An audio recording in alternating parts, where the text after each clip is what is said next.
بلغ منتخب الشباب نهائي بطولة أفريقيا تحت 23 عام بعدما هزم نظيره المالي بالركلات الترجيحية ب3-4 في لقاء انتهى وقتها الأصلي والإضافي بتعادل هدفين لمثلهما على أرضية ملعب الأمير مولي عبد الله بالرباط.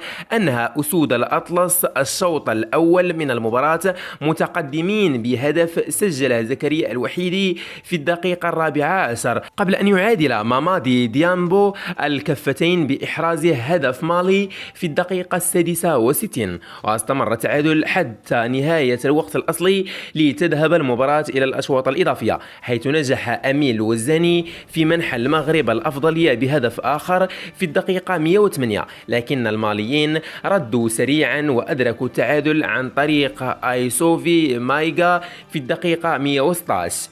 وفي النهاية لجأ الطرفان إلى الركلات الترجيحية التي ابتسمت للمغرب بعد أن سجل أصحاب الأرض والجمهور 4 ضربات مقابل 3. ويواجه المغرب في المباراة النهائية السبت المقبل نظيره منتخب المصري الذي تأهل عقب فوزه على غينيا بهدف دون مقابل. يذكر أن المغرب وصل إلى دور نصف نهائي متصدرا للمجموعة بالعلامة الكاملة محققا 3 انتصارات، الأول ضد غينيا 1-2، وضد غانا 1-5، وضد الكونغو 0-1. بالنسبة للمباراة ستكون يوم السبت الموافق ل8 يوليوز 2023 في تمام الساعة 9 بالتوقيت المغربي على ملعب المجمع الرياضي الأمير عبد الله في الرباط العاصمة. كشف عبد الصمد زلزولي قائد المنتخب الأولمبي أنه سعيد بالفوز على منتخب مالي في نصف نهائي كأس أفريقيا لأقل من 23 عام والتأهل إلى أولمبياد باريس 2024. وأوضح الزلزولي في حديثه لراديو مارس أنه كانت مباراة صعبة للغاية، وقال أنه كنا نعلم أنه سيكون أمامنا فريق قوي، وكان واضحا أنه كان مستعدا لمواجهتنا، مشيرا إلى أن المنتخب أظهر روحا قوية وفاز على الماليين.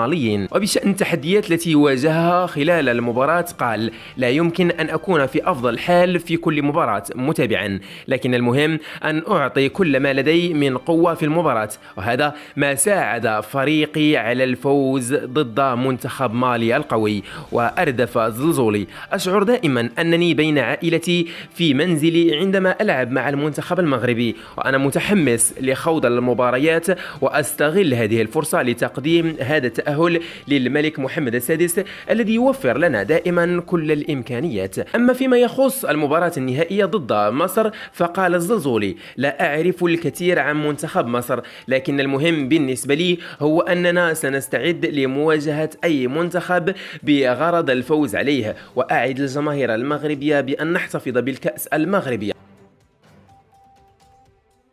هنأ جياني إنفانتينو رئيس الاتحاد الدولي لكرة القدم المنتخب المغربي لأقل من 23 عام بعد ضمان تأهله إلى أولمبياد باريس وبلوغه نهائي كأس أفريقيا. وكتب إنفانتينو عبر حسابه في انستغرام: تهانينا للمنتخب المغربي على بلوغه نهائي كأس الأفريقية تحت 23 عام والتأهل لأولمبياد باريس 2024 في فرنسا. وتابع رئيس الاتحاد الدولي كرة القدم: إنه إنجاز عظيم وقد جعلتم بلدكم فخورة بالكامل.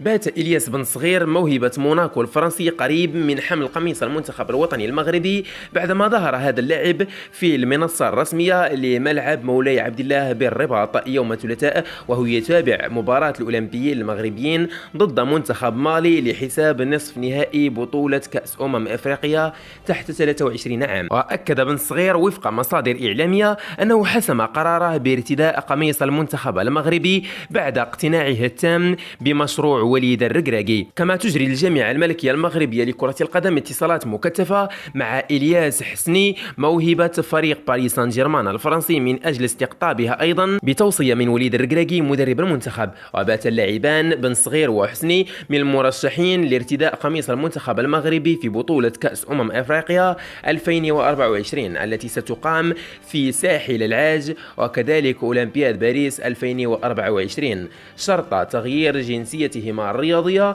وتسوية ملفيهما لدى الفيفا.